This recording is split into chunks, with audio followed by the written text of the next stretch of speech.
Hello everyone, welcome to Excel 2007 tutorial number 15.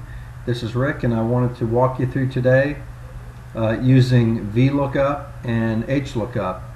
So what I've done, I took a spreadsheet that we had from an earlier tutorial where we had several students and we had their test scores throughout the semester, and then we tallied their final grade and applied percentages to each one of their scores. And so this is their final numerical grade of the course. But what I want to show you today is Vlookup. And so what we're going to do here, we're going to create another column and give the students a letter grade. Okay, so how are we going to do that? We are going to make a table. Over here we have a score and a letter grade. And when we start with numbers and we're going through a sequence of numbers, you always want to start with the lowest number first, going to the highest number, and the reason why is that's the way the Vlookup will work. So in this case, if they have a 0 or up to a 59.4, they'll get an F. If they have a 59.5 up to a 69.5, they'll get a D, and so forth.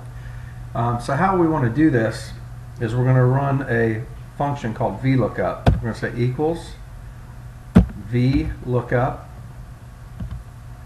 and then you have your lookup value. So what we want to look up is this column right here, their final score, comma, and then we're going to look up their table array. And by the way, do not copy the header row, you just copy the actual data.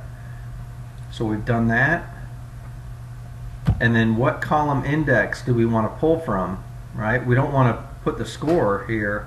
What we want to do is we want to associate a letter grade, so we're going to choose this as column 2, and again it's the column number of your table, not of the worksheet that you're working on. Okay, then when we do that, we close the bracket, close the formula with that parenthesis, hit return, and you see this student got a B. So one thing that we didn't do, and I showed you how to do on earlier tutorial, is as we copy this down, you'll see what will happen here. The formula doesn't work because the table keeps moving. So what we're going to do, we're going to delete this, or the table keeps increasing by 1 every time, which is not valid. So what we want to do is highlight the table array, right, from L2 to M6, and we want to make that permanent. So you can manually type in the $signs before all the values, or you can hit the F4 key to give them those absolute values, and the F4 key will make every cell absolutely stick to that permanent table there.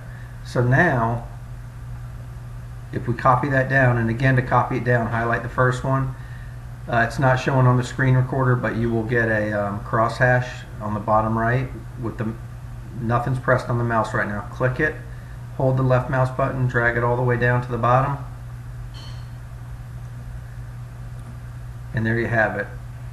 Each student now has a letter grade, and it used the Vlookup to find that letter grade associated with the score. So if we change some of these scores to really low, you'll see it drops the score significantly. Let's give them a, let's even give them lower here. Let's try a 65, and let's give them 35. Okay, so you see they got a 49 and they got an F. So it will dynamically update. So if you go back and update grades or inventory or sales or whatever the information is, it will update dynamically for you. Couple quick things I wanted to mention about lookup functions. Vlookup stands for vertical lookup. So here we're going vertically on the lookup, or here we're going vertically on the lookup, I'm sorry. And then if you want to do a horizontal lookup, like if your information is going in a vertical, horizontal pattern, your table, you would do an HLOOKUP. And so what I'll do right now, I'm going to go ahead and change a couple things here. I'm going to go ahead and do that actually. So what I'll do is I'll put 0's F, 59.5 is a D, 69.5 is a C, 79.5 and 89.5. Okay, so that's B, A. Okay, I'm going to delete these. Now what I'm going to do, I'm going to go over here and I'm going to do an H lookup, and now I'm going to make my table, this horizontal table. Oh, I'm sorry. I'm going to change it to horizontal lookup. I'm looking up again F2, the final grade, and then my table that I'm going to run now is this table, and then I want to look up row number, and again it's row number of the array that you're looking at, the table that you're looking at, not the row number of the worksheet, and you hit return and you see how it worked. So now I'm going to go and I am going to make this permanent, make it an absolute value, and always refer back to that same table, hit return, and now I can do the same thing again, fill it in, and there you have it, it filled it in. So that's difference between VLOOKUP and HLOOKUP. Thanks for joining, and please don't forget to subscribe, and if you have any other suggestions, comments, or training that you would like to see, feel free to send me an email or drop a comment. Thanks.